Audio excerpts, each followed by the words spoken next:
I'm going to show you guys how to make a homemade fire cider. The recipe is something that you can alter and modify to your taste, to your spiciness abilities, but this is really good remedy to have on hand during the winter.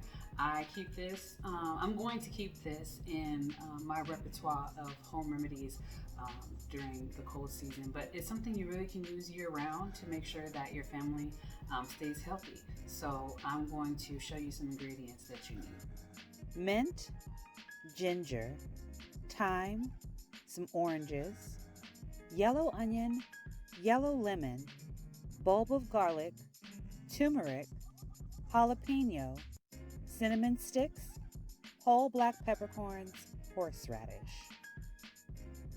Basically, you're just going to stuff all this stuff into a jar of your selection, and you are going to make sure that you have some organic apple cider vinegar on hand. Well, I would prefer organic. That's my remedy, my recommendation to you.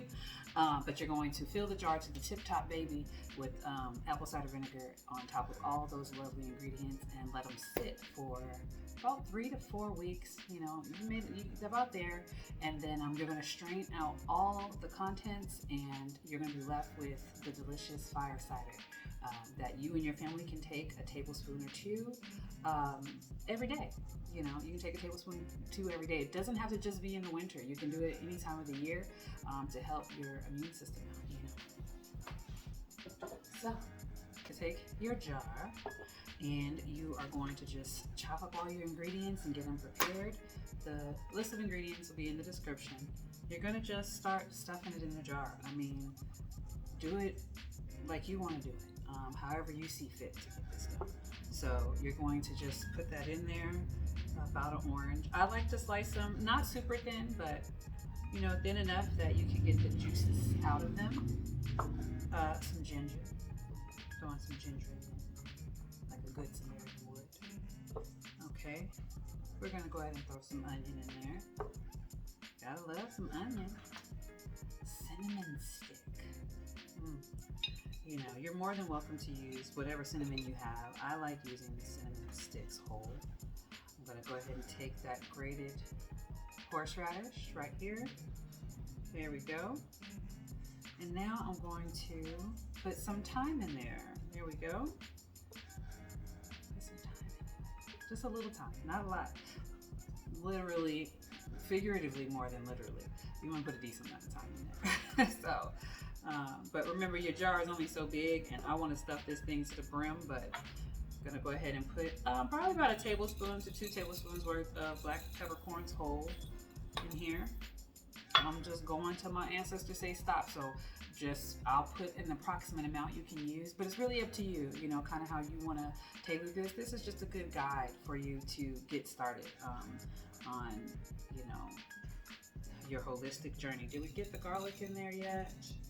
Let's get some garlic just in case. We always need garlic, it wouldn't hurt. Then we have some sliced jalapeno. We're gonna stuff that in there. Okay, got that. And then, do we get our lemon? Let's get some lemon. Oh, that's more orange. Let's get some lemon. All right, lemon, and then I don't think I added any mint. Let's bring this over here, and let's add some mint to it.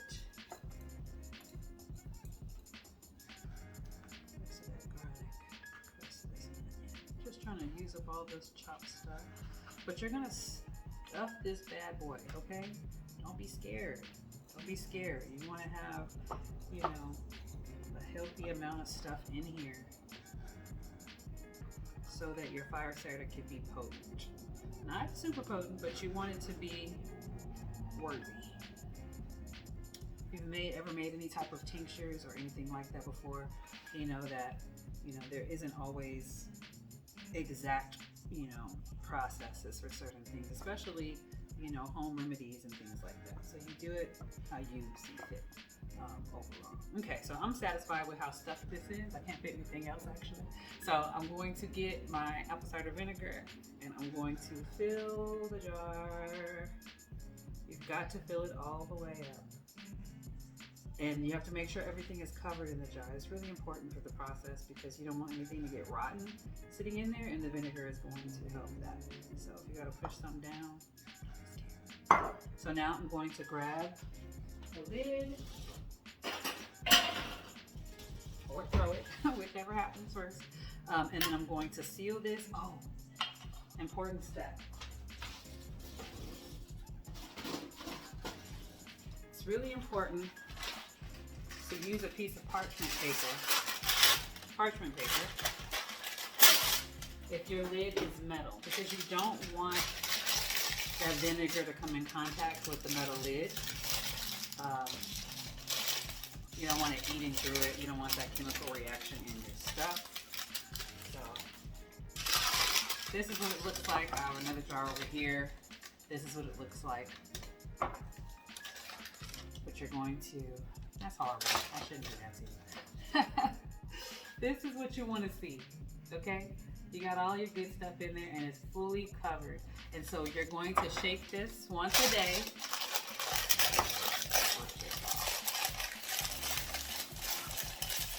Okay, so now you're going to shake this once a day, at least. Keep it in a cool, dry, dark place, you know, and you're going to shake it. Don't break it. It's going to take you about a month to make it. So that's what you have. That is your fire cider. Most of my ingredients were organic. I would recommend organic ingredients because you're steeping this stuff in vinegar, you know, but do what you can because the idea is to get the goodness out of the actual resulting liquid more than anything. So don't be afraid to try it. Some of these ingredients you may not have access to. Don't be afraid to substitute.